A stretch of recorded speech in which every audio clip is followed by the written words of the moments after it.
کہ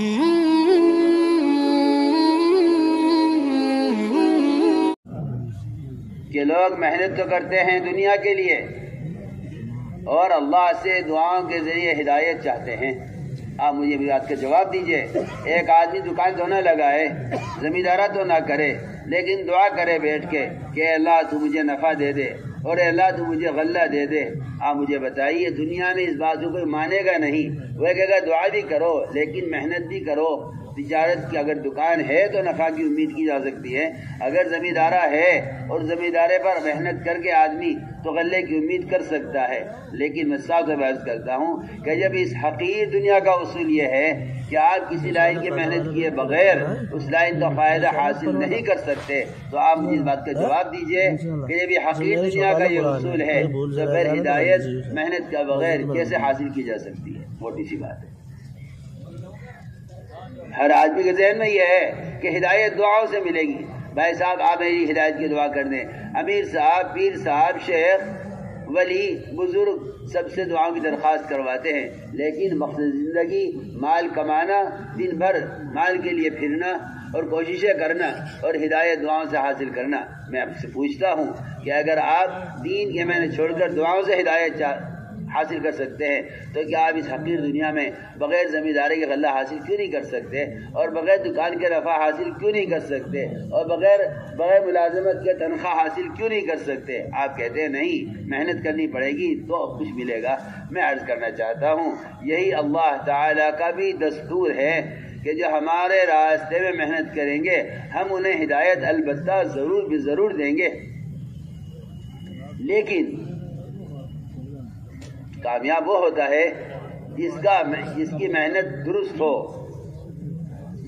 آپ جانتے ہیں سمجھتے تھے دنیا کی مختلف چیزوں کے ذریعے فائدے اٹھائے جاتے ہیں، اگر ان کے استعمال کے طریقے ذرا سے بدل جائیں، آپ دوا کے استعمال کا طریقہ بدل دیجئے، ڈاکٹر کی طرف سے کوئی گارنٹی نہیں ہے کہ آپ کو صحت ہوگی۔ آپ تجارت کا طریقہ اور تجارت کو اصول چھوڑ دیجئے، آپ کو نقصان ہوگا، گھاٹا ہوگا، نفع نہیں ہوگا۔ بالکل میں عرض کرنا چاہتا ہوں کہ جو دین اللہ کو محبوب ہے اس کا کوئی طریقہ، اس کا کوئی ضابطہ اور اس کے لیے کوئی بنیادی اصول کیوں نہیں ہوں گے؟ اس لیے محمد صلی اللہ علیہ وسلم نے جہاں اس امت کو دین سکھلایا ہے وہاں اس امت کو ہدایت کے عام ہونے کے لیے اور تربیت اور ایمان کی تکمیل کے لیے اور اللہ سے ہدایت کے لینے کے لیے ایک طریقہ مستقل ایک طریقہ دیا ہے۔ یہ نہیں کہ زمانے کے ساتھ ساتھ ہدایت کے حاصل کرنے کے طریقے بدل جائیں۔ میں آپ سے اللہ کی قسم کھا کر کہتا ہوں، خیر قسم کھا کر کہتا ہوں کہ اگر محمد صلی اللہ علیہ وسلم کے طریقہ نماز کا قیامت تک کوئی متبادل نہیں تو آپ کے طریقہ دعوت کا بھی قیامت تک کوئی متبادل نہیں۔ اگر آپ کہیں زمانہ بہت بدل رہا ہے، نماز کے رکعات 3 کر دی جائیں بجائے 4 کے اور بجائے 2 کے 1 کر دی جائے، زمانہ بدل رہا ہے، پھر آپ چھوڑے قیام کو چھوڑ دیجئے، آپ بیٹھ کر نماز پڑھ لیجئے۔ میں آپ سے پوچھتا ہوں کہ اگر بلا وضو کا آدمی ایسا کرتا ہے تو نماز ہوگی نہیں، کیونکہ نبی کا حکم ہے صلو کما رأیتمونی اصلی۔ جو اہمیت نبی کے طریقہ نماز کی ہے وہی اہمیت محمد صلی اللہ علیہ وسلم کے طریقہ دعوت اور طریقہ تبلیغ کی ہے۔ مجھے عرض کرنا ہے انبیاء علیہ السلام کو بھیجا جاتا ہے اللہ کے بندوں پر محنت کر کے ان کے رخ کو شکلوں سے اعمال کی طرف، اسباب سے احکام کی طرف، دنیا سے آخرت کی طرف اس رخ کی تبدیلی کے لیے انبیاء علیہ السلام کو بھیجا جاتا ہے۔ ایک ایک فرد کے پاس جا کر اس کو دعوت دے کر اس کو اس کے ماحول سے نکال کر عمل کے ماحول کی طرف لاتے ہیں۔ یہ نبیوں کا کام ہے۔ بچہ ہو گیا یہ نہیں ہے کہ آپ کسی اخبار سے، کسی کتاب سے، کسی ذریعے سے، کسی موبائل سے آپ دین کی باتوں کو لوگوں تک پہنچا دیں۔ میں اللہ کی قسم کھا کر کہتا ہوں یہ نبی کا طریقہ دعوت نہیں ہے، نہ یہ طریقہ تبلیغ ہے، نہ یہ طریقہ تعلیم ہے، نہ یہ طریقہ دعوت ہے، کچھ نہیں ہے۔ دعوت اور تعلیم ہے کیا؟ ایک ایک امتی کو جا کر سمجھا کر اسے اس کے ماحول سے نکال کر عمل کے ماحول میں لانا، اس کو نبی کا طریقہ دعوت، نبی کا طریقہ تعلیم اور نبی کا طریقہ تبلیغ اس کو کہتے ہیں۔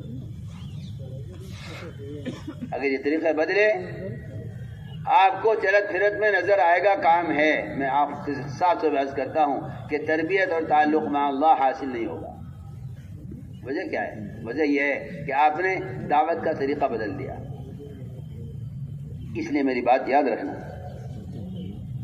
سب سے پہلا مقصد اس دعوت کے ذریعے اپنے یقینوں کا بدلنا ہے۔ اسی لیے آپ دیکھیں گے کہ کبار صحابہ ابو ہریرہ رضی اللہ تعالیٰ عنہ، معاذ بن جبل، عبداللہ بن رواحہ، سب سے بڑھ کر عمر بن خطاب رضی اللہ تعالیٰ عنہ، جن کے بارے میں فرمایا میرے بعد اگر نبی ہوتا کوئی تو عمر نبی ہو سکتے تھے۔ اس صلاحیت کا آدمی جو نبی ہو سکتا تھا اگر نبوت کا دروازہ کھلا ہوتا، وہ گلیوں میں، سڑکوں میں، بازاروں میں ہاتھ پکڑ رہے صحابہ کے۔ اس زمانے کا بیچارہ ناواقف مسلمان تو یہ سمجھتا ہے کہ دعوت غیر مسلموں کے لیے ہے، یہ تبلیغ والے مسلمانوں میں کام کرتے ہیں۔ اور میں آپ سے بتا دوں کہ ایک مسلمان کو ایمان لانے پر آمادہ کرنا، صحابہ یہ محنت صحابہ پر کیا کرتے تھے۔ حضرت فرماتے ہیں رضی اللہ تعالیٰ عنہ کہ میں یہ کام اس لیے کرتا تھا تاکہ اس سے میرے ایمان میں زیادتی ہو۔ اس لیے ایمان کے سیکھنے کا پہلے صفت میں عرض کر رہا ہوں، صفت ایمان۔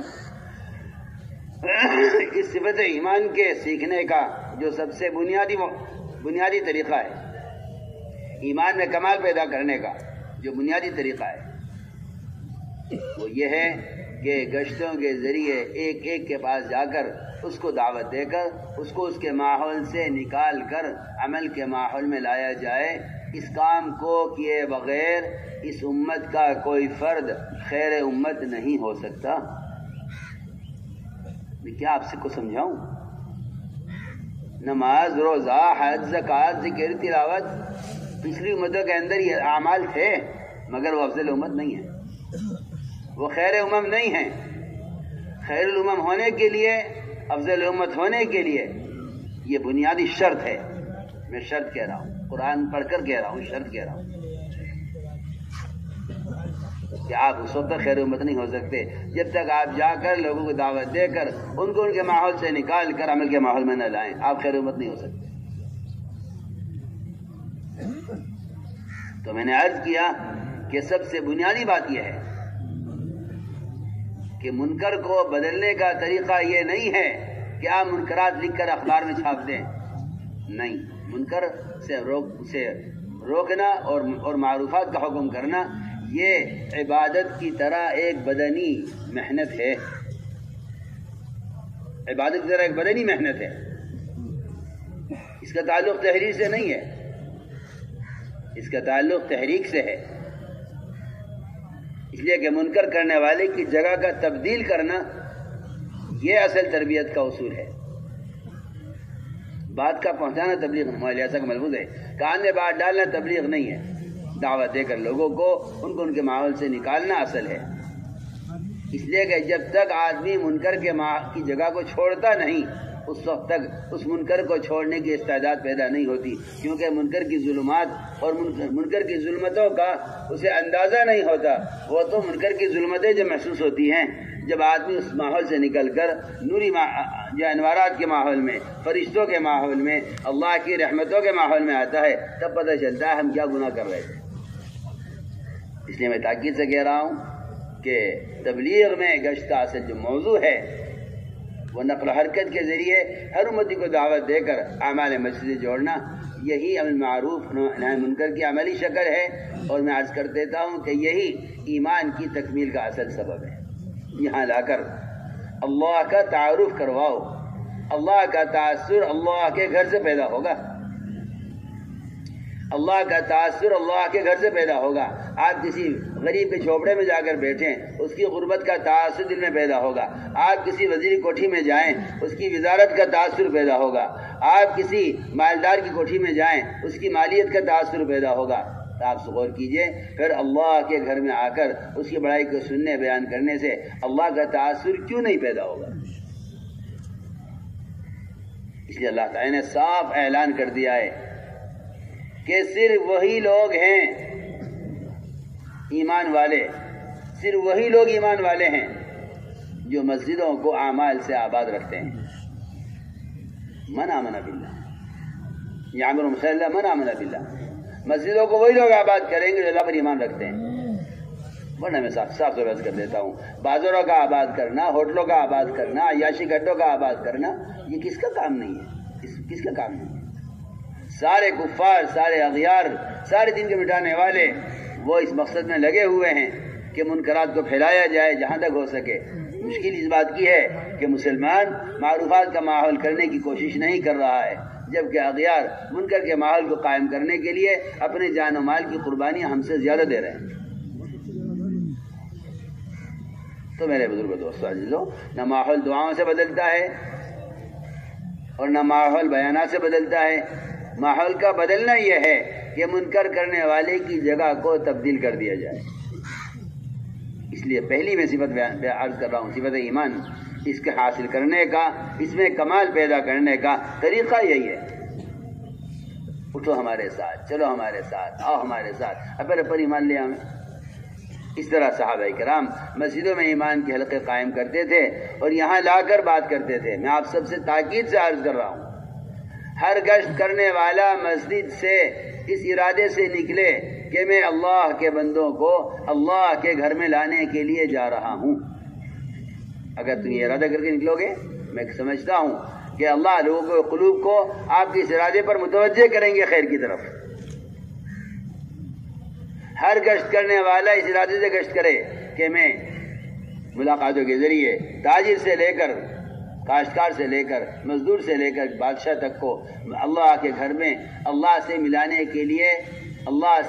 کے لیے جا رہا ہوں. میں آپ سے ایک مثال پوچھتا ہوں. آپ کہتے ہیں نا ملاقات کر لو، بات کر لو، کانے بات پڑ جائے، آپ کی ذمہ داری ادا ہو جائے. میں آپ سے ایک سوال کرتا ہوں اور میں آپ سے کے سامنے ایک مثال بیان کرتا ہوں. ایک باپ ہے، اس کا ایک بیٹا ہے، بڑا کارخانے دار، بڑا مالدار، ایک بیٹا. وہ بیٹا کہیں کھویا گیا باپ سے. باپ نے اعلان کر دیا، جو میرے بچے کو مجھ تک پہنچا دے گا میں اس کو یہ انعامات دوں گا، یہ انعامات دوں گا، یہ انعامات دوں گا.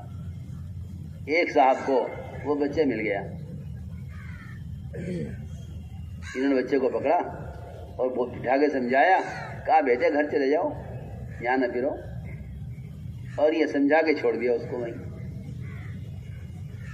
وہ بچہ کسی سڑک حادثے میں ہلاک ہو گیا. آپ مجھے بتائیے یہ باپ اس شخص پر کتنا ناراض ہوگا؟ میں نے آپ کو اعلان کیا تھا، میں نے آپ کے لیے انعام طے کیا تھا کہ آپ اسے مجھ تک پہنچا دیں. اگر آپ اسے میرے گھر تک لے آتے تو یہ ہلاک نہ ہوتا. میں بہت اچھی مثال دے رہا ہوں، اگر واقعی سمجھ عقل ہے سمجھ میں آئے گی. میں ان لوگوں کے گشت کی مثال دے رہا ہوں جو لوگ اللہ کے گھر سے کھوئے ہوئے ہیں اور ہمیں ملتے ہیں. ہم کہتے ہیں نماز پڑھا کرو، مسجد جایا کرو، ادھر ادھر نہ پھرو، اور ہم سمجھتے ہیں ہم نے بات پہنچا دی ہے.